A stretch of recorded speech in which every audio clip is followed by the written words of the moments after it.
Hey, salut tout le monde et bonne année pour commencer cette vidéo. J'espère que plein de bonnes choses vont vous arriver.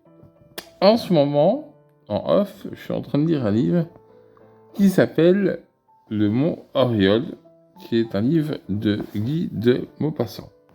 Alors, vous connaissez un peu ma passion pour Guy de Maupassant. Si vous suivez régulièrement cette chaîne, j'ai déjà lu La Main de Guy de Maupassant. Très très bonne nouvelle.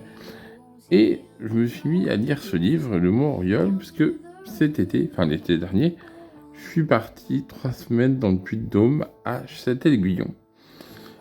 Et ce livre, Le Mont Oriol, raconte justement une histoire qui se passe dans une cure thermale, la cure thermale d'Enval, qui n'existe pas. Et en fait, Guy de Maupassant fait référence à la cure thermale de Châtel-Guyon. Ou Guyon, je ne sais pas, dans laquelle il a été au tout début, enfin pas au tout début, mais quelques années après son ouverture, et il y a séjourné pour soigner sa syphilis. Ça n'a pas marché, ça n'a vraiment pas marché, bref. Et donc j'ai été dans cette ville que j'ai adoré vraiment, son histoire, son passé et tout ça. Et du coup, on nous a parlé du Mont Oriol, je le connaissais de nom, et je ne l'avais pas parcouru.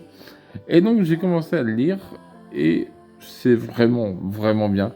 Alors l'histoire, elle est simple, mais en gros, j'ai lu que la première partie, les gens découvrent une source et ouvrent une cure thermale. Parce que c'est ce qui se passait à l'époque. Tu trouvais une source, c'était un peu le roi du pétrole. Tu ouvrais des cures thermales, c'est pour ça qu'il y a beaucoup de cures thermales et que quasiment tous se cassent la gueule maintenant. Voilà, c'est un peu ça. Mais du coup, il parle d'une histoire qui se passe du coup à Enval et fait référence justement aux villes qu'il y a à côté, Château-Guyon, Rion, Saint-Hippolyte, qui sont des coins hyper bien. Donc je vous conseille ce livre parce que je prends beaucoup de plaisir à le lire. Je le lirai pas en vidéo. Et si jamais vous avez l'occasion d'aller à Château-Guyon, allez-y. C'est petit, mais vraiment il y a des coins sympas. Surtout les anciennes thermes, le casino et le parc à côté. Moi j'ai passé un très bon moment, en tout cas. Voilà, c'était la première vidéo de 2025. D'autres arrivent. À bientôt!